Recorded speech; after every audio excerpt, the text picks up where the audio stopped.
इंसान नशा जो करता है इंसान उसका कभी नहीं होता कल्याण।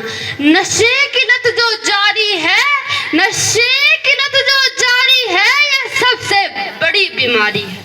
मेले लगते हैं शमशानों में, आज उसकी धौलपनी बारी है। नमस्कार, मैं मदन ठाकुर, सरस्वती विद्या मंदिर बाली चौकी का छात्र, आज हटगढ़ की इस पावन धरा पर अपने कुछ विचार रखने जा रहा हूँ। महोदय, मेरी मातृभूमि भारत, जिसने सदैव अपनी कोख से सदैव वासुदेव कुटुंबकम जैसे विचारों को जन्म दिया, ये सिद्ध कर दिया कि भारत अमन पसंद राष्ट्र है। मेरी मातृभूमि भारत, जिसकी सादगी और समृद्धि की गूंज शिकागो से लेकर टोक्यो ओलंपिक तक सुनाई पड़ती है। मेरी मातृभूमि भारत, जहां स्वामी विवेकानंद जी, महात्मा गांधी, भगत सिंह जी, सरदार वल्लभ भाई पटेल जैसे अनेक महापुरुषों ने जन्म लिया, आज उसी मातृभूमि का युवा उसे नशे की चपेट में फंसा नजर आ रहा है। नशे की लत ने हमारे युवा वर्ग को कुछ इस प्रकार से जकड़ लिया है जैसे एक शिकारी अपने शिकार को जकड़ता है। वर्तमान में कुछ अनुमानों के अनुसार 7.13 करोड़ से अधिक लोगों को नशे की चपेट में पाया गया है। इसमें से 10 लाख से अधिक लोग चिट्टे के आदी हैं। देवों की भूमि कहे जाने वाला हिमाचल तीव्र गति से इसके जाल में फंसा नजर आ रहा है। इसके पुख्ता सबूत आप आए दिन अखबारों में पढ़कर देख सकते हैं। महोदय, नशा एक ऐसी समस्या है जिसमें एक व्यक्ति के साथ ही साथ उसका पूरा परिवार नष्ट हो जाता है। यदि परिवार नष्ट होगा तो समाज नष्ट होगा, यदि ये समाज नष्ट होगा तो इस अखंड भारत को छिन्न भिन्न होने में ज्यादा समय नहीं लगेगा। महोदय, कुछ समय पहले शिक्षण संस्थानों में एक सर्वे किया गया जिसमें पाया गया कि 10वीं कक्षा में पढ़ने वाले विद्यार्थियों में 50% से भी अधिक विद्यार्थियों ने कभी न कभी किसी न किसी प्रकार का कोई न कोई सा नशा किया था। महोदय, यह एक दलदल है, इसमें बस एक कदम रखने की देरी है, फिर हम धीरे धीरे मजे के साथ इसमें डूबते चले जाते हैं और हमें पता भी नहीं चलता। महोदय, एक नशा किया हुआ व्यक्ति अपने लिए, अपने परिवार के लिए, अपने समाज व देश के लिए बोझ बन जाता है। वो चोरी चकारी करने लगता है।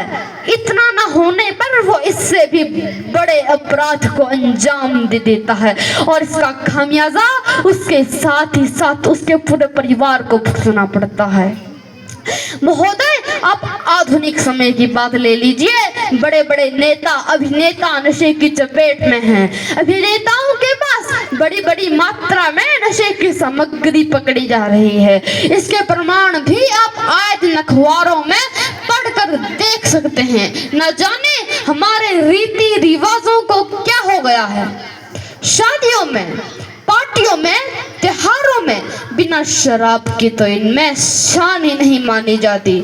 बड़े बड़े लोग शराब पीने में, नशे करने में बड़ी समझदारी समझते हैं और हमारा युवा वर्ग इसे फैशन समझता है। हमें आए दिन वाहनों की दुर्घटनाएं सुनने को मिलती है। ये चोरी चकारियां, ये इसी नशे के प्रमाण होते हैं। ये इसी नशे के प्रमाण होते हैं जो हम इसका फैशन की तरह उपयोग करते हैं। एक बहन अपना भाई खो देती है और एक माँ बाप अपने बुढ़ापे का सहारा खो देते हैं। एक पत्नी अपने सिंदूर को खो देती है।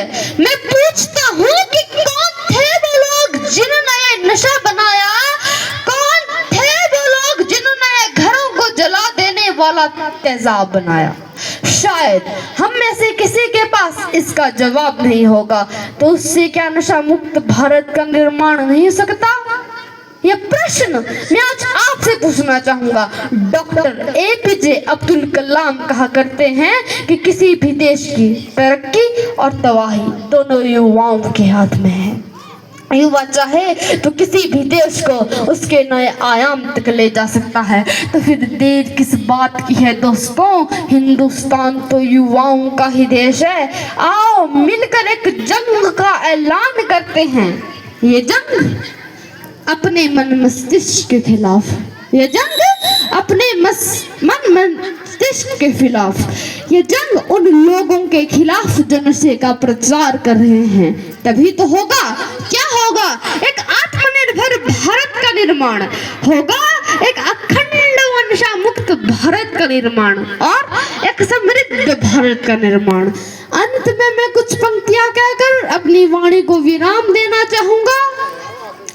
ना मांगते रोजी रोटी, ना मांगते तुमसे प्यार, ना मांगते रोजी रोटी, ना मांगते तुमसे प्यार।